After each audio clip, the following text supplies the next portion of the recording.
what are we willing to give up? Let God be at work in our lives. What are you willing to give up to see God? Use God's power at work in you? That would be the question. In his letter to the church at Corinth, the Apostle Paul wrote this. This is 1 Corinthians chapter 9, beginning in verse 24. Paul writes, "Don't you know that the runners in a stadium all race, but only one receives the prize? Run in such a way to win the prize." Now, everyone who competes exercises self-control in everything. Now, if you're a serious competitor, I want to tell you it's a lot of work. You got to worry about everything. But Paul knew this. He says so. He says, "However, they do it to receive a crown that will fade away." He's kind of referring to like in the ancient Olympics, they would actually get a wreath of crown of laurel or whatever it was. But you know, those things fade away. It's like flowers, you know what I'm saying? You give them to someone and a week later they're ready to dry. But listen to what Paul says, "But we, a crown that will never fade away." We're in this for an eternal crown, something that's not going to fade with the passing of time. "Therefore," Paul continues on, he says, "Therefore, I do not run like one who runs aimlessly, or box like one beating the air.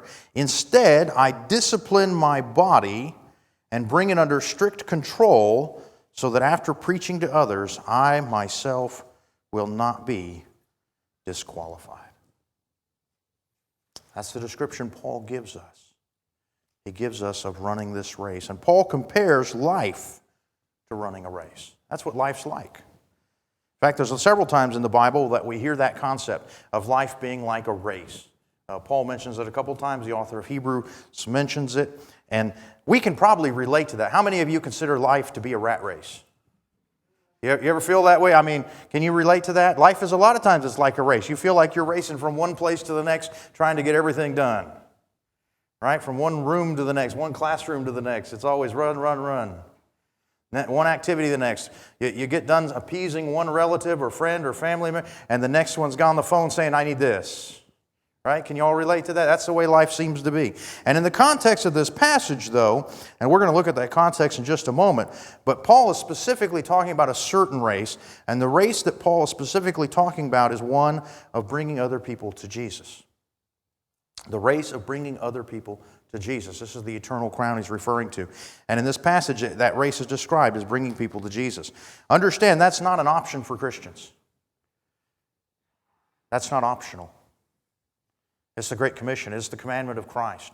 We are to go and be witnesses. We are to make disciples. It is our mission on earth. We are on His mission. And in fact, Jesus came to this world. We looked last week. He laid aside His glory, and He came to this world. Why? To save us. To seek and to save the lost. Well, I'm going to tell you, if I pick up my cross and I follow Jesus and I'm traveling with Jesus and I'm going to do His will in my life, then there is no way I cannot have it as my mission to also seek and save the lost. It's a whole package. To follow Christ is to be on mission, to see people saved. In fact, Charles Spurgeon may have said it best. He said, "Every Christian is a missionary or an imposter. There's no middle ground." So let me ask you this morning, as you think about it, because Paul has told us life is like a race, are you running your life race to win? How are you running? Are you a serious competitor? You're disciplining yourself? You're doing everything you can to make sure you're winning the race? And in this case, that would be bringing people to Christ? Or are you just kind of half-heartedly running? Maybe your race is about like my exercise program. You know what I'm saying? You pay the monthly membership fee to the gym and that's it. Right? I race to the refrigerator several times a day. You know, laps around the dinner table. That's it. Right? That's not the kind of race we want to be running for Jesus. We want to be running a serious race where we're dedicated, we're hardcore. And if you've ever been in any form of serious athletics, you understand it's not just discipline on the field. It's discipline in practice. It's discipline in your life. It's discipline in your exercise. It's discipline in your diet. It's discipline in making sure you get the proper sleep. Your whole life is focused on winning the race if you're a serious competitor in any form of athletics. That's what Paul's describing here. If we're going to be serious competitors at bringing people to Christ, it's going to take our total life dedication. How are you? Are you serious about running the race? Are you winning the race? Are you running to win? Paul had his eyes on the prize. He was running to win. Now there's a thought here I wanted to share with you. I actually saw this just last night as J.C. Ryle said this, and it just kind of hit me as I was preparing for this some. It said, "The highest form of selfishness is that of the man who is content to go to heaven alone." There's nothing more selfish than a person who says, yes, I accept Jesus dying on the cross for me, and I'm keeping it to myself. Everybody else can just burn in hell. There's nothing more selfish than that. So how are you running? Well, you might ask the question, how can I tell? How can I tell if I'm running the race to win? Well, are you going through motions? Or are you actually bringing home prizes? Are you actually bringing home prizes? Paul said he's running to win, to get the prize. He's running to get the crown, not just running to be a good competitor where everybody gets a prize just for participation. Doesn't work that way in heaven. He was running to win. How can you tell if you're running to win? Well, by whether or not your life is leading other people to Jesus. By whether or not your life is leading other people to Jesus. If you're not reaching people for Jesus, then what you're doing it wrong. If I'm not reaching people for Jesus, I'm doing it wrong. And I need to change my methods in order to do it right. That's what's required. Y'all, have any of you ever seen Chariots of Fire, the movie? You ever watch that movie where the one runner, I mean, he wants to win, and the coach comes, and he's kind of, he's an interesting guy with a cigar and a hat, and it looks like a scoundrel to me, but he starts showing him videos of all of it and how he can gain extra steps in his running. Sometimes that's what it takes. Sometimes it takes changing how you run to win the prize. That's what we see in that movie. And we need to understand that if we are not reaching people for Jesus, then we are not running to win. We may be running aimlessly. We may be boxing the wind. But we're exactly the opposite of what Paul says. Now, before we start making any excuses to excuse ourselves, I want us to understand this. Every person that we don't reach for Christ, every person we do not reach for Christ is the person that Jesus did die for. He went to that cross and He paid for the sin of the world. He died for every person that's ever been born. He loves that person. He died for that person, and we have the duty to take the gospel to them. Understand that. Also understand, every person we do not reach for Christ will enter eternity without Him. This is serious. They will face eternity, and that's a long time, without Jesus if we don't reach them. And God's plan for reaching the world is the church. God does not have a plan B. It is you and I, and if we don't, it won't get done. That's reality. Failure is not an option for us. Now, with all that being said, I do want you to understand reaching people for Jesus is harder than it sounds. Can I get an amen to that? Okay, it's not easy. Okay? The reason that my exercise program is what it is because exercise is hard. Right? Can you relate to that? I mean, there's a lot of things in life that we know we ought to do, but it's not easy. And so reaching people for Jesus is one of those things. It is discipline.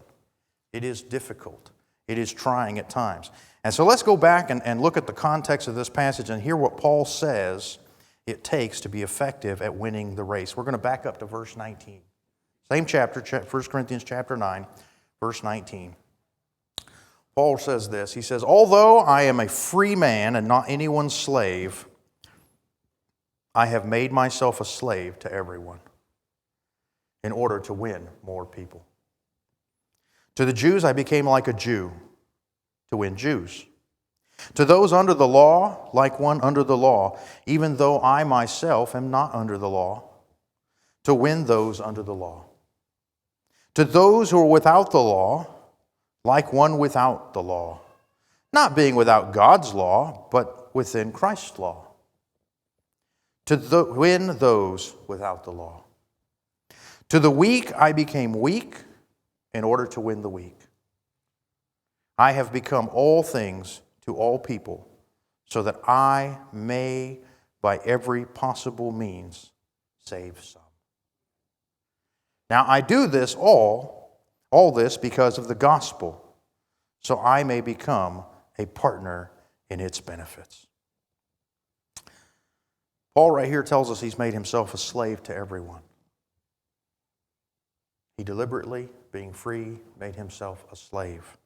What is he saying? Well, I believe what he means in this, and if you read the whole passage, he is saying he set aside his own preferences, his own culture, his own comfort to see people saved. Actually, every missionary does that. Wouldn't it be more comfortable to stay home? You know, I know a missionary, he went down to the Amazon and he shared with us the different flavors of monkey. I guess they come in different flavors. I did not know that. Would it be more comfortable to stay home and eat pizza? I would think so. Why did he go? Because those people needed Jesus. And while he was there, he reached an unreached tribe that didn't know Christ. And they started a church. And he had to eat monkey brains to do it. What are you willing to do? See, when Paul, understand what he says here, when he was with Jewish people, he lived like them. He lived according to the law. You can see it in the book of Acts. When he went back to Jerusalem, where was he found? He was found in the temple purifying himself. He went through their purification rituals. Why? Because Jesus, we have to go through purification rituals? No, Jesus died on the cross. We're already purified. Why did he do it? Because he was with the Jewish people. And when he was in Jerusalem, he dressed like a Jew, he talked like a Jew, he ate like a Jew, he ate kosher food. He was in the temple worshiping with his fellow man. But understand, when he went out with the Gentiles, he ate his ham sandwich. Okay, he went to potluck. I'm so glad. In fact, I'm convinced, I really think this probably, if you look at Paul, when he's in Jerusalem, he's having to tell these guys, wait a minute, I'm a Roman citizen. Why? Because he looks Jewish. But I bet you when he stood before Caesar as a Roman citizen, he wore Roman clothes. He did what it took. When he was with the Gentiles, he lived as a Gentile. When he was with those who did not know the law of God, he lived under the law of Christ, but not the law. That's what Paul says here in this passage. That's what he says right here in this passage. Listen, to the Jews I became like a Jew. Why? To win Jews. To those under the law, like one under the law. Why? So that he could win those under the law. To those who are without the law, like one without the law. Why? So he could win those without the law. He adapted to the culture of the people he was with. That's what Paul did. That's the missionary system he outlined here in this passage. And so that means when he said he was a slave to everyone, he gave up his preferences, his culture, and his comfort. And you say, well, why would he do such a thing? To see people saved. To see people saved. He gave up his Pharisaism to see people saved. That's what Paul did. And I mean that literally. He was a Pharisee. Literally, he was a Pharisee. And he gave it up. He had the reputation, the perfect reputation of the Pharisees. He was a religious zealot, and he gave up his religious zealotry to see people saved.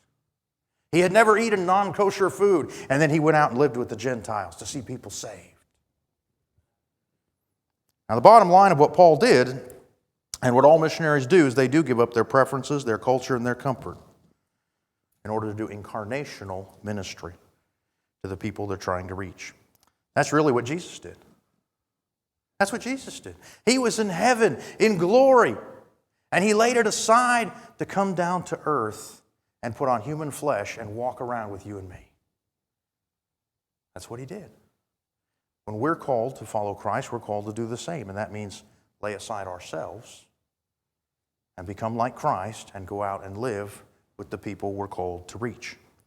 Now, if you study the church history, you'll find that this is always what's required to see a movement of God among any people group.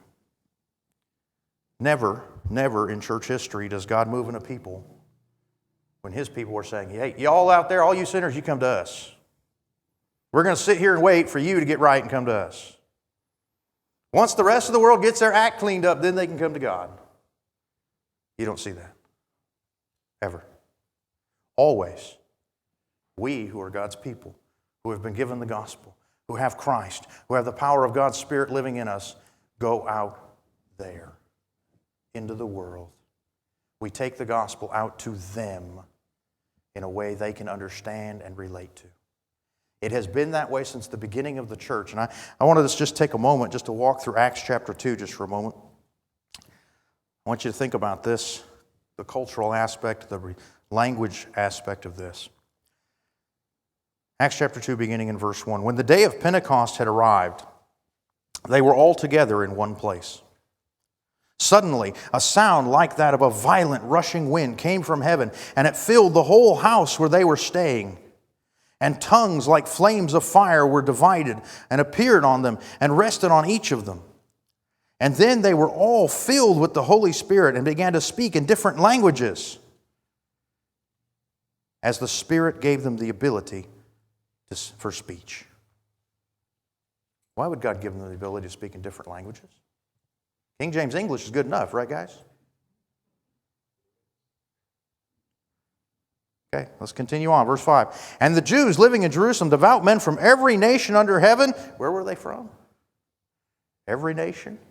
Okay. When the sound occurred, the crowd came together and they were confused because each one heard them speaking in his own language. In his own language. In a language they understood. Each person there from all these different nations came rushing together to see what God was doing, and they heard them speaking in their own language. What was the result of this? Drop down to verse 41. So those who accepted his message were baptized. Peter did a sermon that day. They all heard this in their own language. And that day, about 3,000 people were added to them. When's the last invitation we had 3,000 people come forward? It's been a few weeks. Okay? Think about that. The first day of the church. First day! 3,000 people. I bet Peter's arm was tired when they were done with them baptisms. You know, that's why he had to have 12 apostles, because, he had a lot of people to baptize. They had the Jordan River, so they just went down and, did that. But in fact, if you go on to the end of Acts chapter 2, it says that those that the Lord was saving was being added to them every day. Do we see people coming to Christ every day? Why not? Why not? There are churches here in the valley that do. I'm being blunt with you guys. There are churches who see people come to Christ every day. Every day. There are places in the world where people are coming to Christ every day. Why they're not here? God's power changed? Holy Spirit lost his power? Gospel changed? Jesus' atoning blood on the cross changed? No, it has not. Has man's sin changed? See, I'm going to tell you, people, sinners out there are just as dark and sinful as any sinner in history. And Jesus can still save them. Just like he did the people in Paul's day. So what happens when the gospel is presented in the language and the culture of those who hear it? I'm going to tell you, when the gospel is presented in the language and the culture of those who hear it, people come to Christ. People come to Christ. When you say it in a way people understand, they come to Christ. So let me ask you, just in your own life, just a question for you to answer yourself, what changes are you deliberately making to bring others to Christ? I mean, if we're not saying people come to Christ, well then what are we changing to make it happen? What are we changing? Now maybe it's you need to change your personal preferences. That's one of the things Paul threw on the altar. He said, God, here I am. My preferences don't mean anything. I'm going to go out and do what it takes to reach people. I'm going to go live with the Jews and reach them people. I'm going to go live with the Gentiles. I'll reach those people. Whoever I'm with, I'm going to do what it takes to reach them. Maybe what you need to give up is your personal preferences. Because the truth is, as a follower of Christ, it doesn't matter what I like. I'm speaking to myself. It does not matter what I like. If I had what I liked, I'd be working back in the sound booth. That's what I like. But that's not what God's given me to do. Okay? If I had what I liked, chocolate would have no calories. But, the world doesn't work the way David wants it. My son was sick this week. He had a cold. He was so sick, the only thing he could eat was chocolate. It was, it was a rough week, yeah. He's doing better now. He's doing better. But what matters is not our own preferences. What matters is what does it take to reach others for Christ. Maybe what we have to give up, and I'm just asking you, what do you need to deliberately change is maybe it's our culture. Our clothes. I found something interesting when I pastored in Congress. I started there. Now I understand that was a very much traditional church, much more senior population. The whole town was very much a senior population. And so I started off in a suit. Did the suit and tie thing. And had a very generous person said that my suits were too tacky. They went out and bought me a new suit, which I did wear for their funeral. Well, they wanted to make sure I was dressed good for their funeral, so I did, That's my funeral suit now. And it's nice, and I'm very grateful. It was very nice, very generous of them. But I'll tell you what I found is I'd go out into town, and I might be treated with respect, but I was also avoided. They'd see me coming in that suit and tie. They didn't want to talk to me. Now, out there, different culture than here. Understand, different. That's out in the West. Ranching, a little bit of farming. There's a big dairy thing out there, a lot of gold panning. That's it. Don't do door-to-door among the gold claims. Bad claim. They get touchy. I switched to cowboy boots and a bolo tie. I figured, I've watched a lot of John Wayne. I can get away with this, right? You know what I'm saying? And you know what happened? Suddenly, the same people that would avoid me in the suit would talk to me. Why? I adapted to their culture. I adapted to their culture. Were they ever going to adapt to mine? No, they weren't. They were not. The only way I was ever going to reach anyone for Christ is for me to adapt to them. So maybe that's what we have to do. What will reach people for Jesus? Now, maybe language. How do you communicate? It may surprise you to know this was something that actually happened. It's probably been almost 10 years now. What do you think is required for you to enter seminary today? You have to have an email address. You cannot enter seminary without an email address. Everything is electronic. In fact, they now require you to buy certain Bible software for your computer for one of the required classes on how to use the Bible software. Now you say, well, what about people who don't have email? Well, a person who doesn't have email has made a deliberate decision not to communicate with the world. Why would we spend mission monies training them? I'm telling you the decision the seminaries have made. If you will not communicate in a digital format, you have made a deliberate decision that you will not be a missionary to the world. So why would we spend mission monies training you? You can't even get in. You can't file the paperwork because you don't have the email to file it. It's a requirement. How do you communicate? Are you willing to learn to communicate in someone else's language? Our missionaries, when they go to Africa, when they go to South America, they don't go there and say, hey, thou shalt, in the King James English. What do? They learn the language there. That's what it takes. Well, are we willing to learn other people's language? Or do we keep speaking in Christianese? Understand, in the church we have kind of our own subculture, our own little language that only Christians understand. We have our words, that's one of them. But think about that. What are you deliberately changing so you can more effectively reach people for Christ? I'll tell you one thing, and sometimes these things are difficult. It's not easy. Sometimes it takes changing the very core of who we are. And I'm going to tell you a story about myself, because believe it or not, God has changed me in many, many ways and still is. I'm not standing here telling you I'm perfect. I'm standing here telling you I'm ready to be on God's altar and say, God, here I am, change me.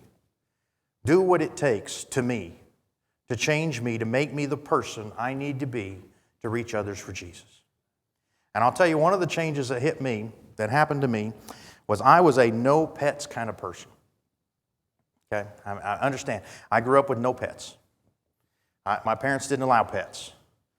I think I had pigeons for 3 weeks outdoors.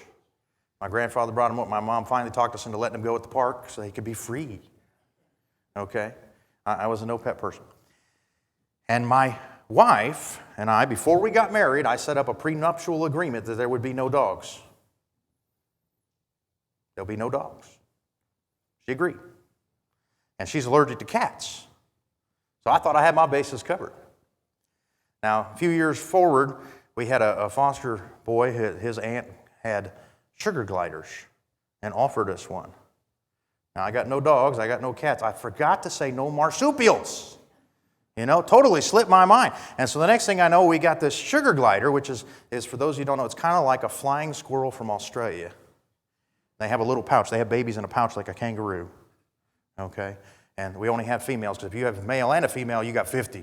They're like rabbits, you know what I'm saying? And so we finally got this, and it took me a little bit to get used to that, but actually the sugar gliders weren't so bad. And then we got another one, and then the next thing you know, the zoo was open. Okay? And I actually got into this because of my duties at church. We had a member who was passing away, and their dog, and they had some children and stuff, and their dog was the only pet we couldn't get. Everybody at the church took a different pet, which I was grateful, except for the dog. That was the only one left. And I went over there, and she was chained and muzzled, about a 90-pound dog, Lab Shepherd mix. And she put her head down on my foot and just staring up at me. And they had 3 little girls, and we knew if this dog goes to the pound, it's not going to last 3 days. I mean, it's already an older dog, and so I said, okay, well, maybe we could have just one dog. And of course, we had her for a while, and then Mocha followed us home one day, and so then we got him too, and so all this goes. And see, God changed me in a way I didn't expect. Now, you might say, well, what does that have to do with reaching people for Jesus? Well, the truth is, I have learned dogs can be very missional. People talk about their dogs. People come up and talk to you when you have a dog. They will want to know about your dog. And in fact, when we do the stuff around in this neighborhood, we were putting out, most of these people around us have dogs. There's dogs everywhere. You start talking to people about their dog, they're interested. You can start a conversation that way. Now, we've actually had people come to church because of my dog. Did you know that? I've been surprised by that, but we have. In fact, I'm going to tell you one story. We actually met one person, and this person was very anti-church, very anti-Christian, because she had grown up in the church. She had grown up in the church. And what she knew about us was she didn't like it. And we met her because my dog Mocha pooped in her yard. Yep, we were out walking the dog, and we're walking through the neighborhood, and he decides, while she's out there, sitting on the porch having a cigarette, he decides this is the yard he's got to go in. But my wife and I did something that shocked her. We picked it up. That's what you're supposed to do, right? I mean, if you're a good citizen, it's the law. You're supposed to pick up after your dog. In fact, I kind of brought just an example, just so you... My mother got me these. They're kind of lemon-scented bags that, and so I thought I'd bring this to share with you today. Knew you'd appreciate that. But we picked it up. And see, the truth is, she had never, and this is what she says, everybody comes by here and their dog does this in my yard, and not one of them ever has picked it up. And that began a conversation. She recognized there's something different about these people. There's something different. Okay. Yeah, I guess I'm a little different. Okay? And you know what happened? She actually visited our church. She actually came and helped with Vacation Bible School, took pictures for us. And she actually now on her Facebook frequently posts about the Bible. Now, I don't know if she's come to Christ. Not yet. If she lived closer, I think she'd be here today. What did it take to be able to share Christ with her? It took me picking up a dog's mess. I'm going to tell you something. Reaching people for Jesus requires, firstly, you picking up your own mess. You understand? It does. People have to look at your life and say, wait a minute, there's something different about this person. They have to see that. There's something different. But the second thing I'll tell you it'll be required that you be like Jesus and go around picking up other people's mess. That's what Jesus did. He didn't have a mess of His own. He laid aside all His glory and all His wonderfulness and all the praise of the angels in heaven. He laid it aside and He came down here to earth and He put on human flesh and He picked up our mess to clean us up. And now that He's cleaned us up, He's telling us we have to go out and take that cleansing power to the world and pick up their mess. But you won't get it if you're not willing to deal with the mess. By the way, these are socks in here. I didn't. Yeah, I see the size of relief. Yes, no, I didn't really bring. It is really one of Mocha's bags, but not a used one. Not a used one. So I was hoping Jeremy would be here. I was going to see if he'd catch that. But he didn't come today. Or he's with the kids today. He's helping. He's their youth helper today. Understand, though, it's not fun. It's not easy. It is what we have to do if we're going to reach people for Jesus. It's what we have to do. So let me ask you this.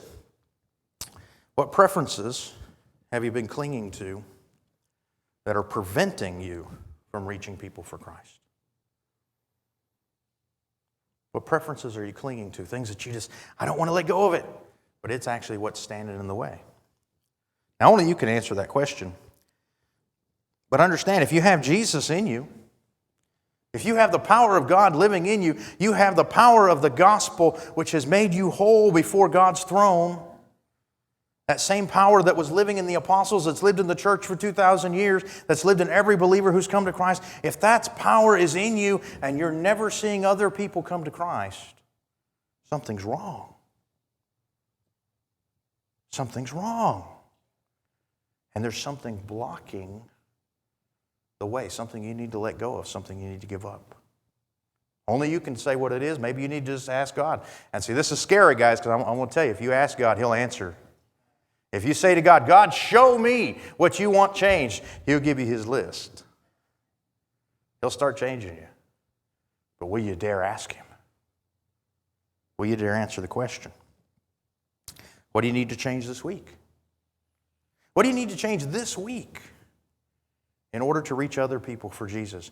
Now, I'll tell you, our Ignite class, what we've done, the last 2 weeks, we actually met at Denny's. I don't know, after potluck, there may be leftovers again, so we might meet here. But seriously, we've met at Denny's, and we held a Bible study in dead center in the middle of the room at Denny's. Bibles open on the table. Some of them were electronic.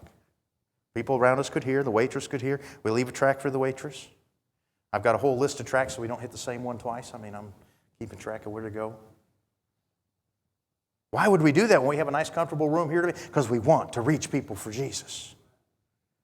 And we're not content to stay here and just celebrate our own little study on our own. We're going to get out there and find people, whatever it takes, if that's what it takes. And maybe the most important question we can ask is this. Are you willing to do whatever it takes to reach others for Christ? Jesus was willing to do what it took to reach us, to save us. Are we willing to do what it takes to reach others?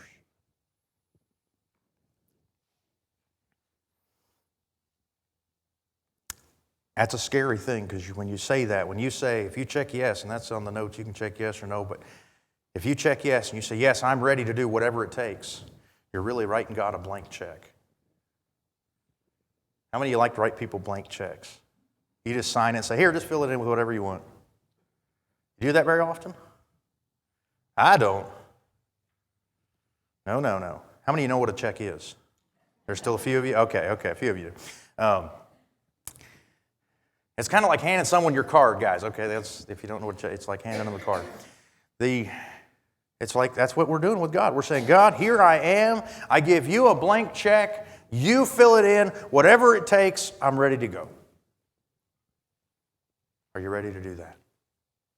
Let's pray.